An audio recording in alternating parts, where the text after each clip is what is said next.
अस्सलाम वालेकुम नाज़रीन, मैं हूं ज़ुल्करनैन हैदर। आप देख रहे हैं यूट्यूब चैनल। नाज़रीन, जैसा कि आपको मालूम है, मुस्लिम लीग नून के अहम रहनुमा साबिक वफाकी वज़ीर ख्वाजा आसिफ गिरफ़्तार हो चुके हैं। नैब लाहौर की टीम ने उन्हें इस्लामाबाद से गिरफ़्तार किया है जब वो इस्लामाबाद आए हुए थे और एहसन इकबाल के घर पर मौजूद थे, जहां सियासी मशावरत भी चल रही थी और मरियम नवाज़ भी वहां पर मौजूद थी। ख्वाजा आसिफ को गिरफ़्तार क्यों किया गया है और इनकी वजूहात क्या हैं?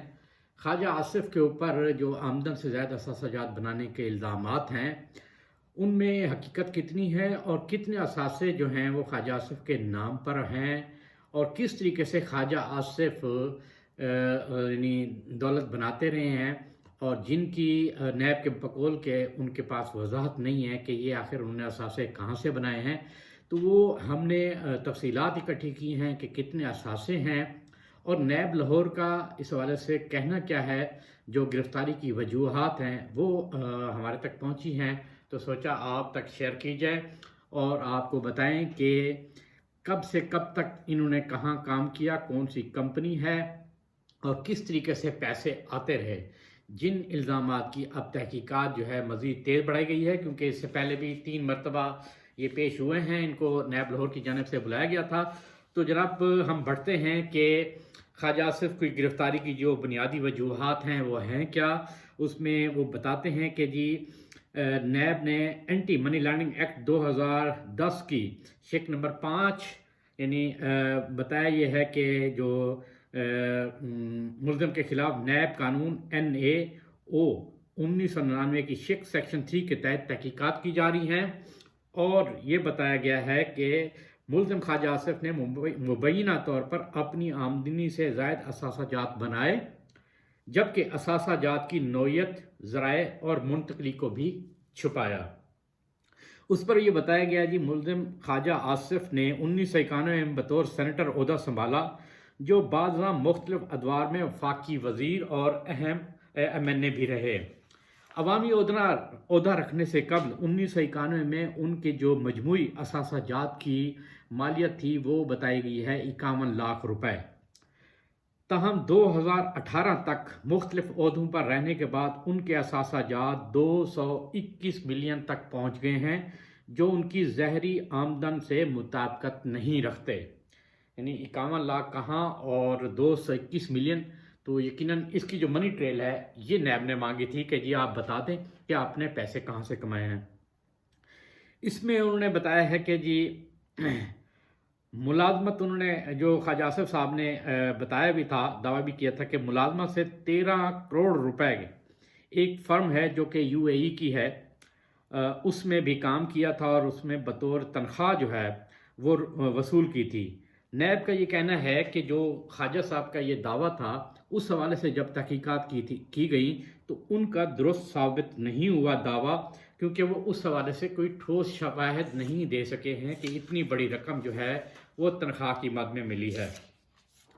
उसमें उन्होंने ये भी बताया है जी कि मुल्ज़िम ख्वाजा आसिफ ने अपने मुलाजिम तारिक मीर के नाम पर एक बेनामी कंपनी बनाई। तारिक मीर एंड कंपनी भी चला रहे हैं, जिसके बैंक अकाउंट में 40 करोड़ रुपए की खती रकम जमा कराई गई, अगरचे इस रकम के कोई खातिर खा ज़राए भी साबित नहीं किए गए। इसकी भी डिटेल में आगे आपको बताऊंगा। बड़ी दिलचस्प है कि एक दिन में कैश की सूरत में 40 करोड़ रुपए जमा कराए जाते हैं। अच्छा जी, उसमें उन्होंने ये भी कहा है कि इंक्वायरी का मकसद ये मालूम करना था कि क्या ख्वाजा आसिफ की ज़हर करदा बैरूनी आमदन आया दुरुस्त है या नहीं है। तो इंक्वायरी में ज़ाहिर हुआ कि मुबैना बैरून मुल्क मुलाजमत के दौरानिए में मुल्ज़िम ख्वाजा आसिफ पाकिस्तान में ही थे, जबकि बैरून मुल्क मुलाजमत के कागजात महज जाली ज़राए आमदन बताने के लिए ज़ाहिर किए गए। यानी कि वो थे पाकिस्तान में मगर रिकॉर्ड में ये था कि जी वो UAE में कंपनी में मुलाजमत कर रहे हैं।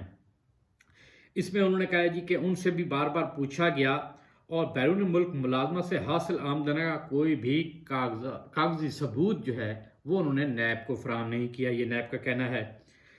अब नाज़रीन मैं आपको बताता हूँ कि जो तफसीलात और भी हैं नैब के पास, वो क्या है कि इन जायदादें कितनी जायदादें बनाई हैं उनकी तफसील मैं बता देता हूँ। वो ये है कि जी 2013 के बाद करोड़ों रुपए की जायदादें इन्होंने बनाई हैं। شارع دستور پر ایک گرینڈ حیات کے نام سے بہت بڑا پلازا ہے، وہاں پر ان کے پاس جو ایسٹ ٹاور ہے اس میں جو خواجہ صاحب کے نام پر ہے 1.5 کروڑ مالیت کا اپارٹمنٹ ہے۔ اسلام آباد میں 4 کنال کا فارم ہاؤس ہے گلبرگ گرین میں، مالیت 10 لاکھ شو کی گئی ہے جبکہ وہ ہے کروڑوں روپے کا۔ اسی طرح سیالکوٹ میں 2.5 کروڑ روپے کا پلاٹ جو ہے سیالکوٹ کینٹ میں وہ بتایا گیا جی وہ ہے۔ ان کے پاس سٹی ہاؤسنگ گجرانوالہ میں 80 لاکھ کا پلاٹ ہے۔ ولیج لنگر والی ساہو والی میں پرائم اربن پلاٹ جس کی مالیت 4 کروڑ روپے بتائی جاتی ہے وہ بھی ان کے پاس ہے۔ F10 میں ایک ریزیڈنشیا ہے سکھ چین کے نام سے، وہ اس وقت زیر تعمیر ہے، اس میں بھی فلیٹ جو انہوں نے لے رکھا ہے اس کی مالیت 2 کروڑ روپے بتائی گئی ہے۔ اسی طرح یہ بتایا گیا ہے کہ جو طارق میر اینڈ کمپنی ہے یہ رجسٹر کرائی گئی ہے کہ یہ جی چاول کا کاروبار کرتی ہے، اور مزے کی بات یہ ہے کہ اس کمپنی کا کوئی دفتر بھی نہیں ہے، یعنی کروڑوں کی ٹرانزیکشن ہے مگر دفتر نہیں ہے۔ 2013 سے 18 تک بیرونی آمدنی 80 ملین روپے انہوں نے بتائی کہ جی یہ باہر سے کمائے ہیں، اور اس میں یہ چیز سامنے آئی کہ کمپنی کو 2015-16 میں 10 کروڑ روپے سے زائد کے غیر ملکی تفصیلات زر کمپنی کو موصول بھی ہوئے، اور 2018 میں بڑی انٹرسٹنگ بات ہے کہ 2018 میں اس کمپنی نے کوئی کاروبار نہیں کیا مگر 40 کروڑ روپے کی کمپنی میں یہ پیسے آئے، یعنی ان کے کمپنی کا جو کھاتا تھا وہ اس میں آئے، اور رقم کیش کی صورت میں کمپنی کے کھاتے میں جمع کرائی گئی۔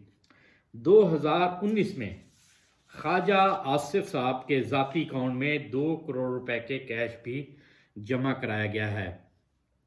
یہ بھی بتایا گیا ہے جو طارق میر کمپنی کو جو بندہ چلا رہا ہے جس کے نام پر ہے وہ ایک چھوٹے سے گھر میں رہتا ہے۔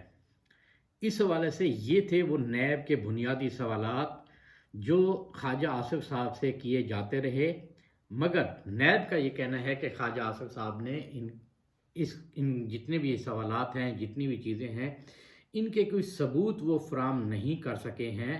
مسلسل وہ یہ کہتے رہے ہیں کہ جی انہوں نے بیرون ملک کمپنی میں جاب کی تھی اور وہاں سے پیسے آئے اور انہوں نے اپنے اثاثے بنائے، مگر جو ریکارڈ موجود ہے، ان کے دستاویزات موجود ہیں جو میں آپ کو باتیں بتا رہا ہوں، نیب کے پاس یہ سب موجود ہیں، اور نیب نے ان کا ذکر جو آج پریس ریلیز بھی جاری کی ہے اس میں بھی انہوں نے طارق جو کمپنی ہے طارق میر اینڈ کمپنی ان کا ذکر بھی کیا ہے، اور وہ 40 کروڑ روپے کا بھی ذکر کیا ہے جو میں نے آپ کو بتائے ہیں کہ یہ کیش کی صورت میں اس کمپنی کے پاس آئے تھے۔